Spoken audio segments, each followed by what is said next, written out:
Pemirsa, gara-gara masalah sepele seorang pria aniaya 3 orang anak di Deli Serdang, Sumatera Utara. Satu diantaranya kritis dengan luka tusuk di bagian perut.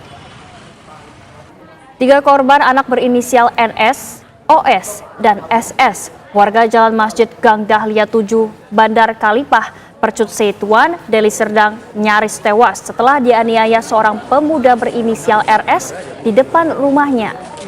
Ketiga bocah malang tetangga korban tersebut mengalami luka tusuk akibat senjata tajam di bagian perut dan tergeletak di lokasi kejadian.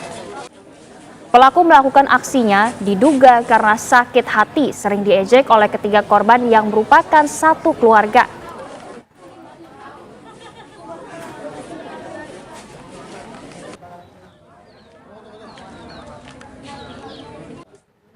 Pemirsa, 3 orang anak di Medan ditusuk seorang pria. 2 dari 3 bocah kakak beradik tersebut meninggal setelah sempat dirawat di rumah sakit. Lalu bagaimana situasinya saat ini di lokasi? Sudah ada rekan kami di sana, Wanasari. Selamat pagi Wanasari, bagaimana dengan kondisi terkini di sana?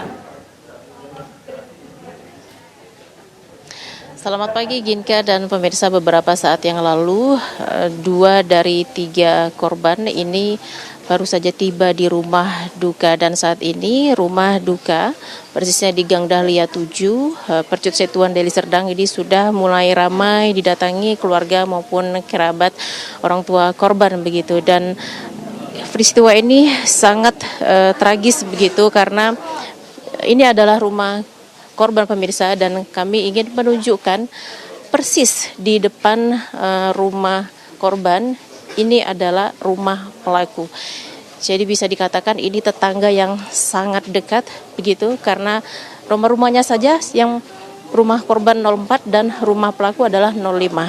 Nah, sejauh ini masih banyak informasi yang simpang siur beredar terkait motif mengapa pelaku tega menganiaya ketiga anak yang berusia 2 tahun, 4 tahun, kemudian 6 tahun, dan 2 diantaranya meninggal dunia begitu. Dan kami mungkin bisa menggali beberapa informasi yang kami coba gali dari petugas atau pejabat desa setempat, yaitu Bang Faisal Abdau selaku Kepala Dusun 13. Benar. Kecamatan Percut Setuan ya Bang ya. Oke. Bang, sejauh yang Abang pahami, kira-kira latar belakang kenapa pelaku melakukan penganiayaan terhadap 3 bocah ini apa Bang? Kalau latar belakang, ya ini berita masih simpang siur ya. Kami serahkan sepenuhnya kepada pihak berwajib, kepolisian. Itu. Bang, sebagai pejabat yang ada di daerah sini, apakah pelaku memiliki keterbelakangan mental ataupun memiliki kelainan ataupun penyakit sehingga tega menganiaya anak-anak ini, Bang? Menurut pengetahuan saya informasi dari warga juga kan, memang si pelaku punya ada sedikit kelainan, sedikit penyakit ya. Jadi kalau dia udah kumat penyakitnya itu, dia seperti tidak bisa menahan emosi lagi gitu. Kalau perilaku umumnya saat dia bermasyarakat ya baik, berinteraksi baik, komunikasi baik, dan juga ramah kan. Ya dia, saya kenal ya orang yang baik lah. Saya pun nggak menyangka juga bisa dia tega untuk menghabisi bocah-bocah ini. Oke. Mungkin boleh kemari Pak, kita ngobrol sebentar. Mungkin boleh cerita ini pelaku sudah berapa lama tinggal di sini? Sudah berapa lama mereka bertetangga, maksudnya begitu? Kalau udah lama ya, memang ini kan dulunya juga rumah ibu dari pelaku. Jadi setelah ibunya meninggal, pelaku tetap tinggal sendiri di sini gitu. Udah lama kok. Bang, kita ingin menggali lebih dalam lagi, kira-kira bagaimana kronologis peristiwa ini terjadi sehingga 3 bocah sudah terkapar di lokasi. Nah, jadi saat itu sekira pukul 11 ya, ada masyarakat yang datang ke rumah mengabari saya bahwasannya di sini telah terjadi pembunuhan. Saya dengan panik juga saya kejar kemari. Saya lihat udah tergeletak tuh korban kan itu. Tiga.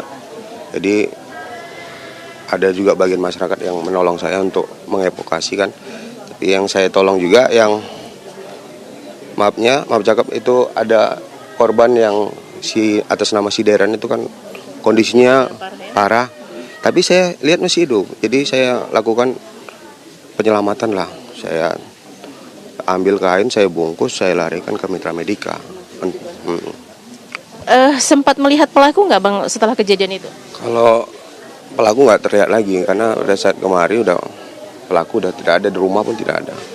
Informasi dari warga setempat katanya pelaku mengambil sepeda dan keluar dari gang ini. Bang sebagai pejabat di lingkungan ini mungkin Abang pernah menerima laporan ataupun keluhan warga mengenai pelaku dan korban mungkin pernah terlibat cekcok ataupun ada ketidakcocokan? Kalau itu nggak ada ya, mungkin nggak ada. Memang saya pikir gang ini selalu kompak, selalu guyup karena ini kan gang ini kita non muslim semua kan ya. Saya pikir orang kita Batak kan memang orangnya guyup kan gitu. Jadi nggak ada berita sebelumnya sampai ke saya ada masalah atau apa. Dan jika ada pun saya akan turun langsung untuk memediasikan kan. Pelaku sempat mengaku bahwasannya dia merasa puas dengan melakukan itu. Artinya apakah sebelumnya ada dendam pribadi, Bang? Yang Abang ketahui. Kalau itu memang saya juga simpang siur beritanya ya.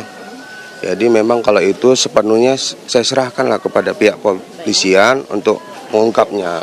Gitu. Bang Faisal, terima kasih atas waktunya. Ya, pemirsa. Ya, terakhir Bang pertanyaan, mohon maaf ini saya menyambung pertanyaan tadi. Antara dua keluarga ini kira-kira hidupnya harmonis nggak sih Bang? Ya, yang saya tahu kan memang kalau si pelaku tinggal sendiri di rumah ini. Karena kalau yang korban ya harmonis, ya bertetangga ya sebagaimana biasanya kan gitu. Nah. Baik, sekali lagi terima kasih Bang Faisal. Ya, satu korban yang merupakan Nathan, maksud kami Nathan Simarmata ini berusia 6 tahun.